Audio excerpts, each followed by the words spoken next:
지금까지 말씀드린 물권 변동은 물권 전반에 걸친 물권 변동이었습니다.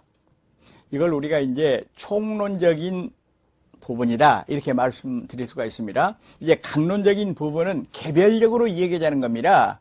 그러면 앞에서 제가 말씀드릴 때 민법에 8가지 물권이 나와 있는데 그 중에서 한 가지를 빼버린다 그랬습니다. 질권을 빼버린다. 왜냐? 시험 범위가 아니기 때문에 동산에만 적용되기 때문에 그래서 빼버립니다. 그러면 7가지가 되겠네요. 그래서 우선 우리가 물권 강론 그래 봅시다.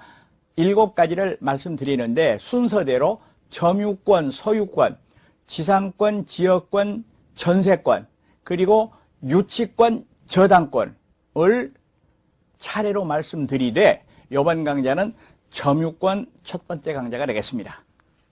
제55강입니다. 예고 말씀대로 점유권 시작하겠습니다. 먼저 점유라는 말이 어려운 말인데요. 점유는 물건을 사실상으로 지배하는 상태를 점유라고 얘기를 합니다. 그러면 여기서 물건을 사실상 지배한다 했기 때문에 소유자가 점유자일 때가 있습니다. 지금 내가 입고 있는 옷 그리고 내가 타고 온 자동차를 회사 주차장에 파킹해 놓고 올라와서 강의를 합니다. 이랬을 때 그 자동차도 내가 점유하는 겁니다. 내가 권리자로서 소유자로서.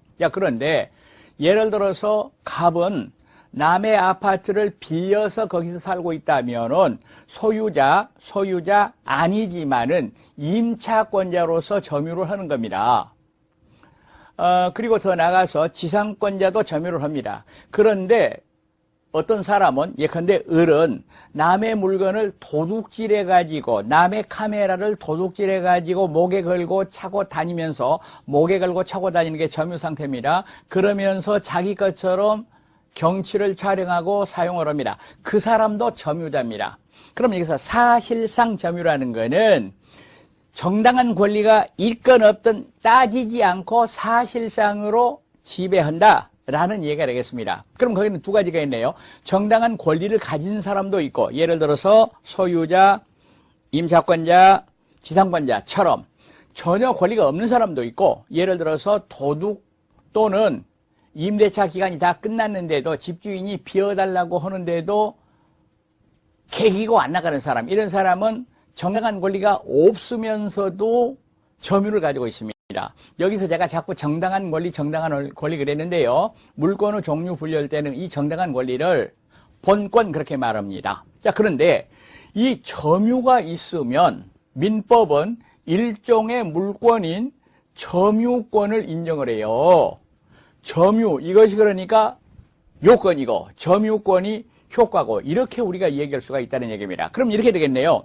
도둑놈이 남의 물건을 훔쳐가지고 남의 카메라를 찍고 다닙니다. 그런데 예를 들어서 얘기할 때 제2의 도둑이 와서 그 카메라를 뺏으려고 그러면은 자기 거 아니니까 뺏길 수밖에 없냐. 그렇지 않습니다. 그 도둑하고 격투를 해가지고 물리칠 수가 있습니다. 이거를 점유보호 청구권이라고 말하는데 도둑의 점유는 정당한 점유가 아닌데도 불구하고 점유권이 인정된다는 얘기입니다.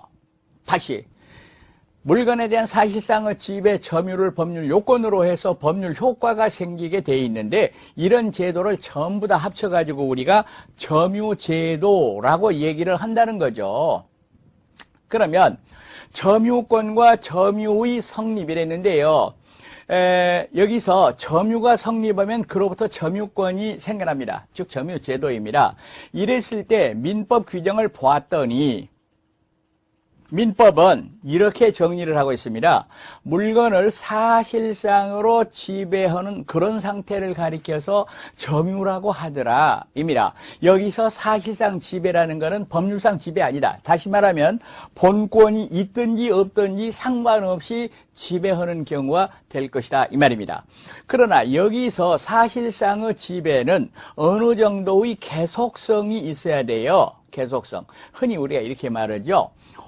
공원에 가서 오후에 벤치에 앉아 있다. 그러면 벤치에 앉은 사람이 그 벤치의 점유자라고 볼 수 있는가? 그렇지 않다. 이런 얘기죠. 그런데 사실상의 지배, 이게 어느 정도 계속성이 있는가에 대하여 뭐 우리가 더 들어갈 필요는 없습니다만은 판례 하나를 우리가 얘기할 필요가 있습니다. 타인의 토지 위에 건물을 소유한 자는 그 토지의 점유자이다. 요 판례는 꼭 알으셔야 됩니다. 그러면 예를 들어서 갑의 땅이 있는데 을이 예를 들어서 임차권이나 지상권 없이 건물을 이렇게 지어가지고 있었다. 그 연유는 알 수가 없죠. 그랬을 때는 을은 이 건물 점유 말고 이 토지에 대한 점유자이다. 그 말입니다. 만약에 이게 이제 20년 이상 평원, 공연, 자주점유가 계속됐다면은 취득세 문제가 생기는 겁니다. 다시 건물은 소유이지만은 그 건물을 소유할 그 땅을 아무런 권한이 없다 하더라도 토지를 점유하는 상태다라는 거 알아두시기 바라겠습니다. 다음으로 점유권과 점유할 권리는 다른 것이다. 그러면 예를 들어서 도둑은 점유권이 있어요. 그러나 점유할 권리는 없다 하는 거 우리가 금방 이해하실 수가 있을 겁니다.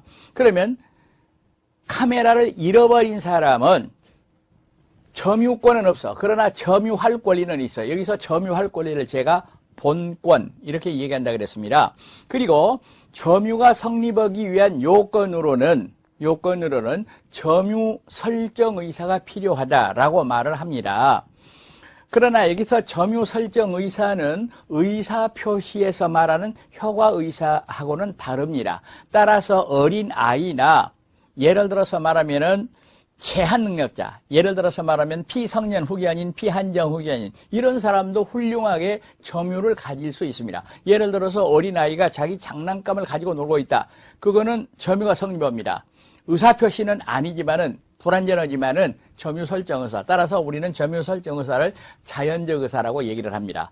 여러분, 사실상의 집에 이 판례 하나를 찍어두고 여기에 너무 깊이 들어갈 필요는 없다 할 것입니다.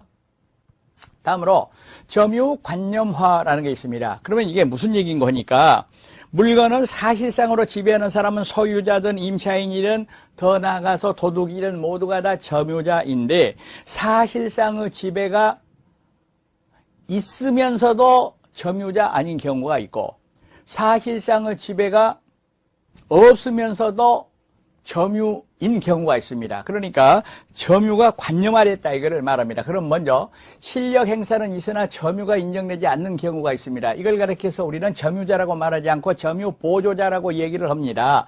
간단하게 한번 그림을 그려보겠습니다. 여기에 어떤 주인이 있습니다. 안방 마님이 있습니다. 그런데 여기에 예를 들어서 운전기사가 있다 그럽시다. 운전기사. 부잣집인가 봐요.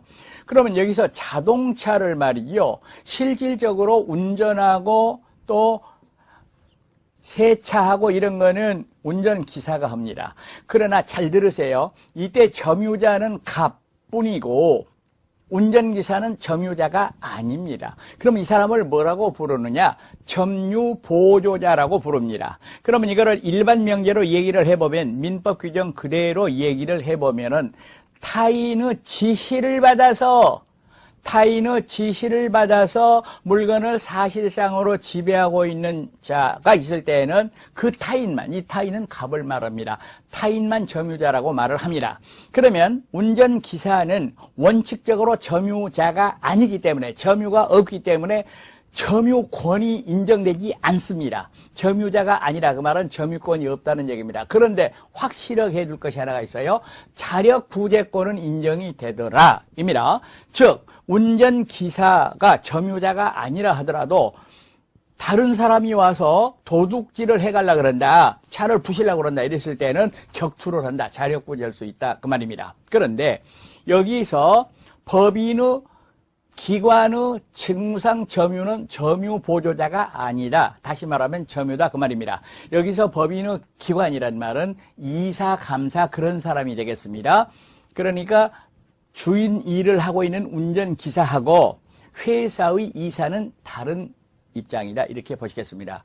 다음으로 실력 행사는 없으나 점유가 인정되는 경우 첫 번째가 간접점유라는 게 있습니다. 간접점유. 그리고 여기서 간접점유를 일어나게 하는 관계를 점유 매개 관계라고 얘기를 합니다. 예를 들어서 갑이 을한테 아파트를 세내줬어요. 이랬을 때는 실제로 살고 있는 사람은 을, 아파트 소유자는 갑인데 잘 들으세요. 이 을을 직접 점유자 이렇게 말하는데 갑을 간접 점유자 이렇게 말하는데 아까와 달라서 이거는 갑도 점유자, 을도 점유자라는 거 확실하게 두셔야 됩니다. 이때 갑을 간접 점유, 을을 직접 점유 이렇게 얘기를 합니다. 그리고 갑을 간의 관계를 점유 매개 관계라고 얘기를 합니다. 여기서 점유 매개 관계는 중첩적 두 개가 성립할 수도 있어요. 을이 갑의 동의를 얻어가지고 병한테 빌려줬을 때는 이것도 점유 매개, 이것도 점유 매개가 된다 이 말입니다. 간접 점유. 그러면 여기서 의미가 있는 것은 갑은 실질적으로는 그 집에 살지도 않으면서 점유자가 됐다 그 말입니다. 이랬을 때 중요한 것은 직접 점유자는 간접 점유자에게 점유 보호 청구권이 있다는 얘기입니다. 다시 말하면 갑이 을에게 세 내주고 나서 다시 자기가 그거를 사용하려고 문 열고 들어온다. 안 된다 이 말입니다. 점유 보호 나가 이렇게 말할 수 있다 이 말입니다. 그러나 간접 점유자는 직접 점유자에게 점유 보호 청구권이 인정되지 않는다라는 얘기입니다. 그리고 직접 점유자가 이미 양도를 해버리면 간접 점유자의 점유 침탈 아니라고 보는 것이다. 다시 한번 얘기하겠습니다. 그러면 갑이 을한테 카메라를 맡겨놨는데 을이 그거를 병한테 팔아먹어버렸어요. 이랬을 때는 을의 점유가 상실되고 갑의 점유가 상실됐지만은 침탈이란 말은 갑의 의사에 반하여 점유자의 의사에 반하여 점유 뺏긴 거를 점유 침탈이라고 말합니다. 이거는 점유 보호 청구권 얘기할 때 다시 말씀드릴 텐데요. 그러면 이렇게 되겠네요. 을이 병한테 팔았단 말은 을의 의사에 의해서 그러나 갑의 의사에 의하지 않고 병에게 점유가 넘어갔다 했을 때는 점유 상실이지만은 침탈은 아니다. 빼앗긴 건 아니다 그 말입니다. 확실하게 보시기 바라겠습니다. 그리고 상속에 의해서 점유가 승계되는 겁니다. 예를 들어서 아들이 미국 유학을 하고 있었어요. 고국에 있는 아버지가 돌아가셨어요. 아버지가 서재에 있는 책, 카메라, 컴퓨터 여러 가지를 놔두고 돌아가셨습니다. 점유하다가 이랬을 때 아들이 아직 미국에서 안 왔습니다. 한 13시간 걸립니다. 그렇더라도 아들은 그 아버지가 놔두고 죽은 외아들이었습니다. 죽은 그 물건의 점유자가 되겠습니다. 만약에 그거를 절취했다, 훔쳐갔다 했을 때는 절도죄도 될 것이고 점유 침탈이 되는 겁니다. 점유자가 되겠습니다. 왜? 실력 행사는 없으나 아직 미국에 있지만 그 말입니다. 점유자로서 인정된다.